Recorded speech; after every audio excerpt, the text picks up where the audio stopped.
Welcome back, King of Kings family, to another episode of the Beyond Sunday Multisite podcast. So King of Kings is in the process of opening a new campus coming up this fall, the fall of 2023. We are so excited. It's in Northwest Omaha, going to be at Concordia Junior Senior High School, right off the intersection of 156th and Fort.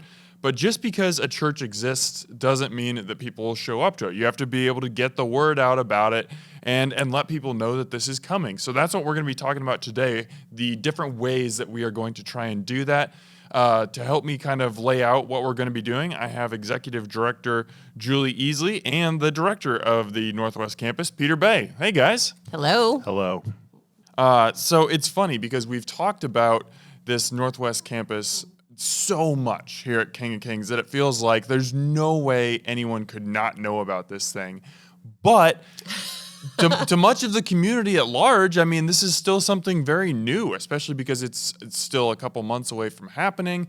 You know, there are a lot of people even in that neighborhood who would probably consider attending there who aren't aware that it exists.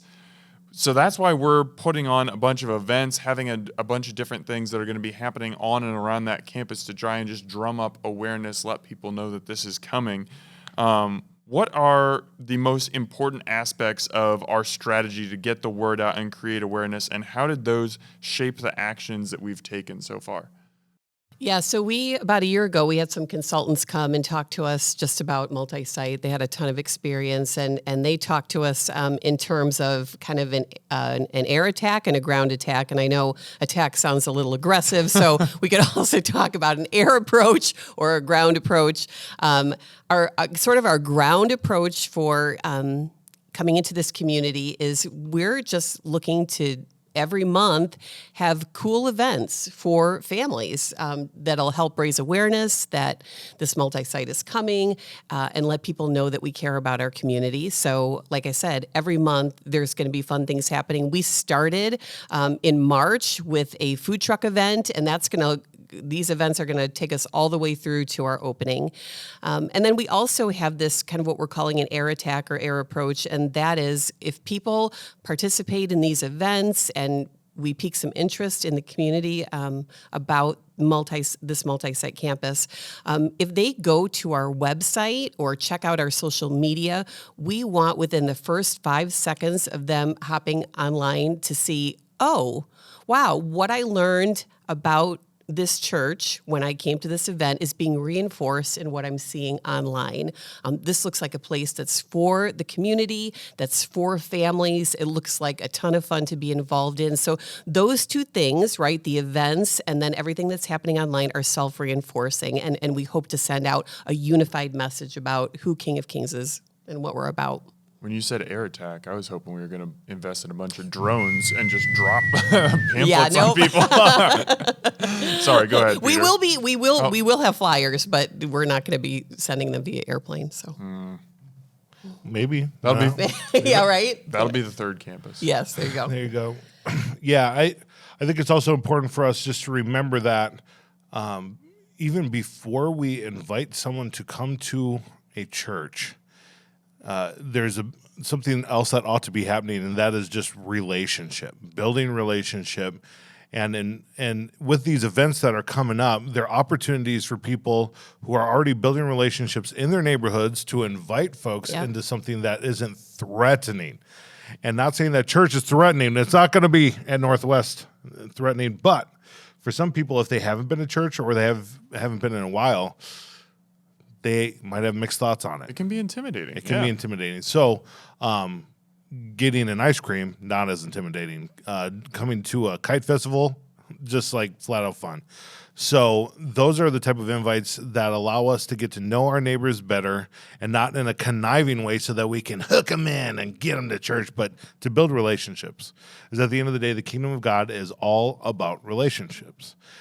Studies have shown that it takes an average of 7 invites before someone will actually legitimately consider actually going to church. Wow. And so an invite of packing a bunch of Easter eggs and then putting them in someone's yard and saying, enjoy, there's 15 yards hidden, or 15 eggs hidden in your yard. Have fun finding them from your friends and put your name on it and King of Kings Northwest, starting in October, is a much more fun invite than going over to your neighbor's house and be like, I know I've asked you 3 times, but it takes 7, so here's number 4. I'm over halfway there now. Yeah. Right. So they're relational ways to show love and invite, and people eventually will say, you know what? These neighbors, they've been really kind. They like to have fun. Maybe this won't be so intimidating for me. I love that, Peter. Now, you referenced a couple events and a couple different programs that we have coming up, but are there any other ones that you guys want to highlight that you're particularly excited about? I mean, we've got everything from this kite day, and we're landing on a date as we speak. We've had a few challenges with construction at our Concordia site, so we'll be sure to let you know when we land on a specific date for kite day. It's actually a kite event that's being put on by an organization, so it's going to be absolutely amazing. Kites that are as big as a building. So we're hoping to see a ton of people there. It's going to be a lot of fun. Big things like that to simple things like the city of Omaha opens up fire hydrants for kids on hot days in the summer, and we'll go out there with a cooler full of ices and distribute those and give kids King of Kings sunglasses. So yeah, there's just a variety of stuff happening. Yeah. Another one, and this was fun for me. One of my favorite restaurants in Northwest Omaha is a barbecue place called Porky Butts. Yeah. And it is so good, and my kids love the name Porky Butts. And so we wanted to connect with a local restaurant and do something there where we just give people money towards their meal, and that would bless the people who come. And I want to talk to Porky Butts and say, hey, guys, when's a night where you could maybe use a few more customers and benefit them as well? When I talked to the people at Porky Butts, it was like, they're incredible people. Blaine, Stephanie, awesome. But when I introduced this idea, they were like, so is it a fundraiser? And I was like, no. Like, we're not making money on it. We just want to give money so people, and we want you guys to be benefited. We want to bless your staff. And it took a couple times of explaining it for them to be like, okay. And then they were like, yeah, let's do it. So that'll be happening sometime this summer as well. So we not only want to benefit and invite people, but we also just want to show that area of the city, we love you and we're here for you. Mm-hmm. And I love the events that you guys mentioned, and a couple of other ones that we have planned play exactly in what you were talking about, Peter. These aren't necessarily church-centric events where we're not saying, okay, come and be prayed over, or come to, worship night, or those things are great, but that's a pretty high barrier of entry for someone, especially someone who hasn't been to church in a while, or maybe goes to another church or something. But we're kind of presenting them an opportunity to, hey, just come have fun. This is who we are. We're King of Kings Northwest Campus. Like, you should know that because we want to be associated with fun.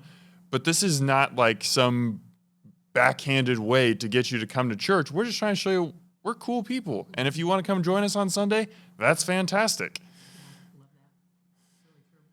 We also do have some more church-centric events. So we have like some prayer walks. We do have some kind of like worship nights and stuff. These things aren't only fun, but they're a way to show the community that we care about them. What was the strategy and planning behind scheduling some of those events? I view our prayer walks and some of the emphasis on our prayer and worship nights, I feel like that's primarily for our church family. Not that we wouldn't welcome anybody to come, but really, I think that those give us an opportunity just to reorient ourselves and remember that we're not just about what works great for us or how can church benefit us. It gets us looking out and creates in our hearts the heart of God, right, for people who don't know him yet. And so I just feel like prayer has a way of focusing our hearts on the most important things. And what we're saying to our congregation is, let's be a church for other people. Let's have the heart of Jesus for everyone in our community. And we're really desiring for everyone to be in a life-giving relationship with him. And so it's just a great reminder and kind of a great exercise to walk through together, just bringing ourselves before the Lord. Yeah, I once heard a pastor talk about a message, and he did a sports metaphor, and I like sports, so it stuck with me. But he said, if you went to a football game and your favorite football team is playing the top rival, and they go out and the crowd's fired up, and they get in their huddle, and the crowd's like, oh, let's go. And then they stay in the huddle for 3 hours. Right. And then they go home. Like, how would you respond? You'd be disappointed. You want your money back. You'd be like, you were my favorite team, but what in the world was this? And he said, so often that's what we do at church. Mm-hmm. We come and we huddle up for an hour or a couple hours, and then we go home. And so each of these events is an opportunity for us to huddle up and then go. And so even in one of our prayer nights, we're going to come together, give our assignments, and then go out into neighborhoods and pray over those neighborhoods. Yeah. Kind of the picture of we come together as a people of God, who then God sends out into the world. We want that to be a picture that's always on our mind, so that every trip to the grocery store, every event, where we go, we are God's people going out. Love that. That's a really cool metaphor. So, Julie, you referenced King Kings has had one event that we put on already. Did not go exactly as planned. We had this awesome plan. We were going to have a couple food trucks out at Concordia on a Sunday morning, and the food was all paid for, and anyone could come and they could get a breakfast burrito or get some waffles. And it unexpectedly snowed like 4 or 5 inches or maybe even more that morning. So the parking lot was like covered in snow. One of the food trucks broke down, and so they just had to bring their food in a car. Like, it looked nothing like what we originally planned, and yet it was still a blessing. Just, were there any like stories or takeaways you guys had from that morning that, even though it wasn't what we wanted it to be originally, it still had value? Yeah, go ahead, Julie. I think for me, I was just reminded again that all of this stuff belongs to God, and there are things that we can control and things that we can't control. But if we do the best that we can with what we've got, and then just turn it over to God and trust Him that these events will look exactly the way that He wanted them to look, it just adds a lot of, peace to your heart about all of this kind of stuff. And for me, a thing I think about a lot is what is my attitude when things kind of go in a different direction than I was anticipating. That's something that I can control. And so just having a positive attitude that totally trusts God, man, those are awesome opportunities. And I kind of like it when things go a little off. It just adds excitement and fun. Interesting. I didn't know you liked that. Yeah. Sometimes I do. We can wrap that up, I guess. I can do that. For me, something that stood out was how many of the core team members who were so excited because they said, I invited my neighbor, I invited my whole neighborhood, I invited my coworker, I hope they come. Yeah. And so there was a courage to invite. And that's something that I've been praying into for the folks coming out to Northwest, for the folks here at I Street, that we would have a courage to invite the people around us into something much greater than ourselves. Because it takes courage. And kids naturally have it more than us adults do. Yes. Like, kids will go up to their teacher and be like, come to my event. And they'll just invite the whole world into things. And then as we get older, we get beat down a little bit and we start to wonder, do people really care about what I care about? And then we start to believe they don't. But here's the deal. God cares about them. And we need to know that and have the courage to invite them into something huge, even if that starts with the food truck. Mm-hmm. And one thing that stuck out to me about that morning is, there were not as many people there as we originally planned, but I got the chance to talk to the guy who delivered the breakfast burritos for about 10 minutes, and he was like, so what's the deal here? You guys are a church just like giving away burritos? And I was like, we're just trying to love on the community a little bit and hoping some more people show up. And I got a chance to talk to him. And I think it was kind of like we were talking about, like, it wasn't necessarily a church-centered event where we were, praying or worshiping or anything like that, but it was a chance to just show him, we're just normal people who just want to bless other people. So I have no idea if he's ever going to go to the Northwest Campus or look up King of Kings more. But I think that door was opened. He was definitely encouraged, and he was like, dang, Yeah. what you guys are doing is pretty sweet. Yep. This is really nice. I love that. And it's planting seeds too. You never know. Now he has maybe a different idea of what church is like. And maybe in the future, even if he doesn't come to Northwest, that may have just opened the door of his heart a little bit eventually down the road to try church. So you just never know. So one more thing that I want to touch on before we get out of here is we were able to hold our first service at Concordia. That was on Good Friday. What stood out to you guys about that night, and what promise do you think that night shows for the future?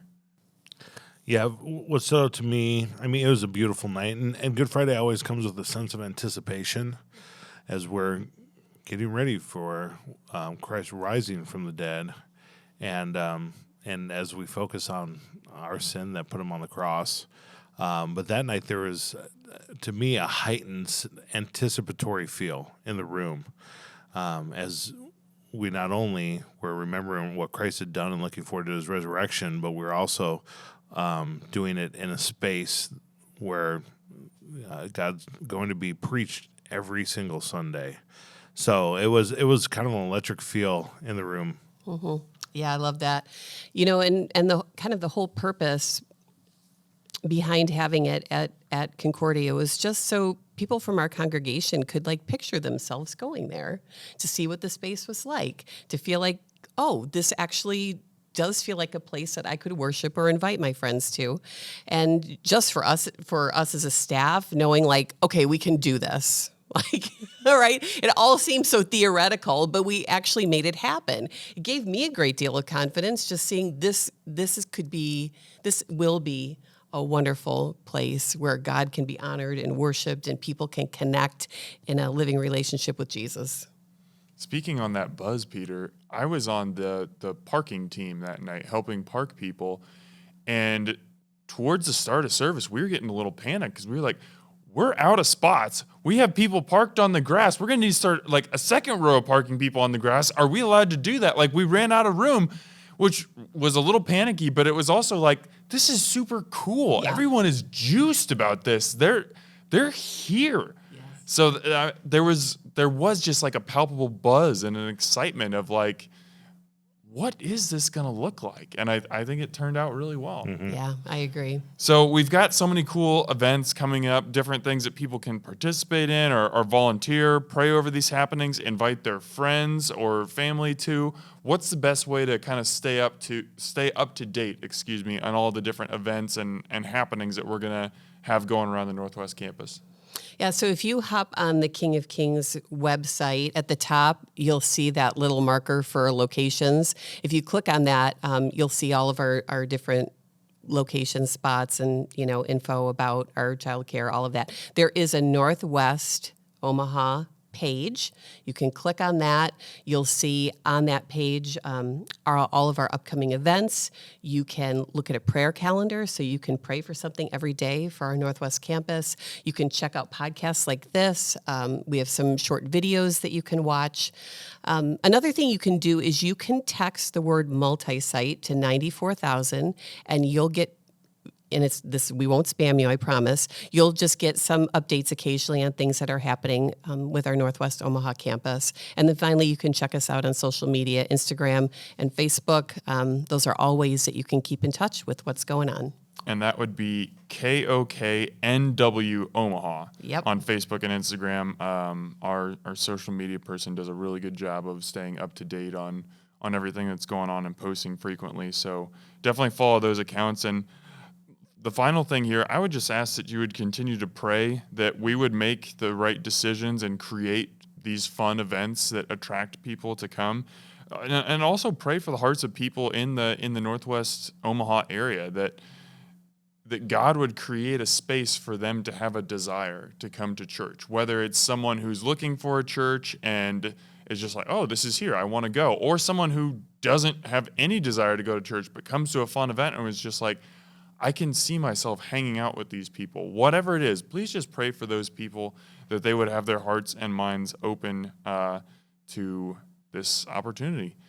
Peter and Julie, thanks for joining on the podcast today, and I can't wait to see some of these events in action. Yeah. Let's do it. Thanks a lot, Dan. All right, King of Kings, let's keep living our faith lives beyond Sunday.